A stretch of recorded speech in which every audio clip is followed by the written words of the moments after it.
On apprenait la semaine dernière, grâce à France Inter, qu'une rencontre s'était déroulée à l'Élysée, une réunion secrète à l'été 2017, réunissant les dirigeants de l'AFEP, l'Association française des entreprises privées, qui est le gratin du CAC 40, et le président Emmanuel Macron, et l'invitant, le poussant, exigeant qu'il accélère le calendrier pour supprimer l'impôt de solidarité sur la fortune. Ce à quoi Emmanuel Macron a aussitôt accordé son blanc-seing et ce fut fait. Il y a eu également la réunion du Dolder, les champions de la Big Pharma, qui s'est tenue à l'Élysée. Et le lendemain, le Premier ministre, à son tour, a adopté un certain nombre de cadeaux en direction de l'industrie pharmaceutique. Il faudrait un registre des lobbies, sans doute à l'Assemblée nationale, mais il faudrait un registre des lobbies et des visiteurs du soir également à l'Élysée. Et dans ce registre des lobbies, nous aimerions savoir combien de fois Vinci a rendu visite au président Macron. Combien de fois? Combien de fois pour qu'on en soit aujourd'hui à décider la privatisation d'Aéroports de Paris? Une entreprise qui rapporte d'après Augustin de Ramonet, 170 millions d'euros en dividendes, 260 millions d'euros d'impôts sur les sociétés. Une croissance du chiffre d'affaires de 10 à 30%, une marge de bénéfice de 14%, bref, il n'y a pas d'entreprise qui marche mieux que Aéroports de Paris.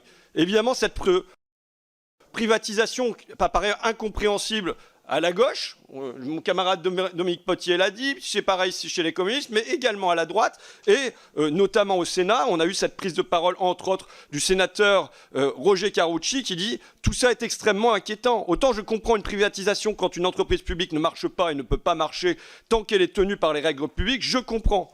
Aéroports de Paris est une entreprise publique qui marche bien, qui fait des bénéfices, qui investit, franchement, gardez-la. Et c'est le sens de ce qu'a voté le Sénat. On a même le Conseil d'État qui n'est pas particulièrement contestataire et là qui, en introduction de son avis, mentionne le caractère singulier de la réforme envisagée par le gouvernement. On a tous ces signaux qui sont envoyés et qui font qu'aujourd'hui, il y a de forts soupçons sur la privatisation d'Aéroports de Paris. De forts soupçons, ils sont mentionnés par le sénateur socialiste Martial Bourquin au Sénat qui dit « il n'y aurait pas eu Toulouse, il n'y aurait pas eu les autoroutes, on pourrait s'interroger. Mais là, on ne s'interroge plus. On sait que c'est une rente toute faite pour celui qui prendrait Aéroport de Paris demain. Alors on s'interroge. Est-ce qu'après Nantes, il faut satisfaire Vinci à Paris? On s'interroge. Quand était le mouvement des Gilets jaunes? Entre autres, ça a été une révolte des péages. Une révolte contre... Je m'en fiche, vous me dites fort, vous me dites ce que vous voulez, mais vous êtes comme ça, je suis comme ça. Baissez le son, je ne sais pas moi. Qu'a été le mouvement des Gilets jaunes? Mais vous savez, la voix que je porte aujourd'hui et qui vous apparaît forte, elle n'est rien comparée à la voix qu'a envie de faire entendre un certain nombre de personnes dans le pays. Alors habituez-vous, venez avec des tampons rires, venez avec des boules caisses, mais laissez-moi tranquille et laissez-moi aller au terme de mon propos. Ruffin, merci. Non. Monsieur Ruffin, les règles sont claires. Alors monsieur Ruffin, vous allez baisser d'un ton, vous avez 4 minutes, je préside cette commission spéciale. On vient m'interrompre. Je dispose d'une voix qui peut être largement supérieure à la vôtre. On a 4 minutes, ça s'est toujours passé ainsi. Monsieur Ruffin. On a mené 53 heures de débat en ayant des oppositions majeures sans jamais atteindre ces décibels au mois de septembre. Nous n'allons pas démarrer la discussion comme vous le souhaitez. J'entends vos propos, j'y suis largement à l'écoute. Vous aviez 4 minutes, nous avons des heures de débat. Madame... Monsieur Ruffin, vos énervements... C'est très croyable. C'est assez simple, il y a des règles. Il y a des règles. Monsieur Ruffin.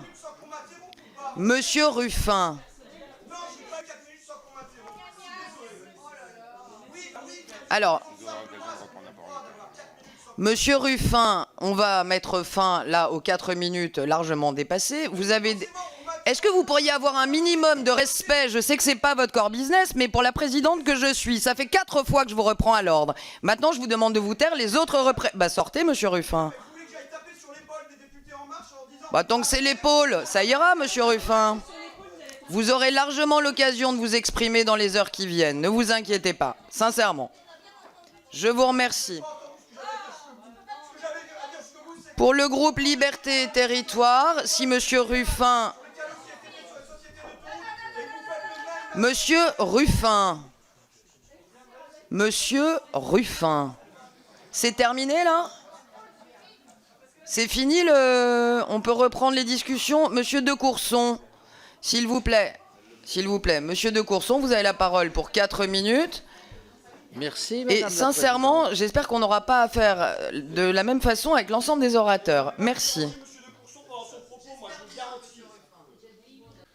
Non, je vais être très rapide. Je voudrais dire aussi, à la suite de ce que vient de dire le rapporteur général, que la théorie du complot n'a pas sa place dans les débats de la Commission des affaires économiques. Il y a des faits, il y a des débats sur des propositions, on est d'accord, on n'est pas d'accord, c'est la liberté démocratique de chacun, mais les insinuations à la théorie du complot n'ont pas leur place dans les débats de la Commission des affaires économiques.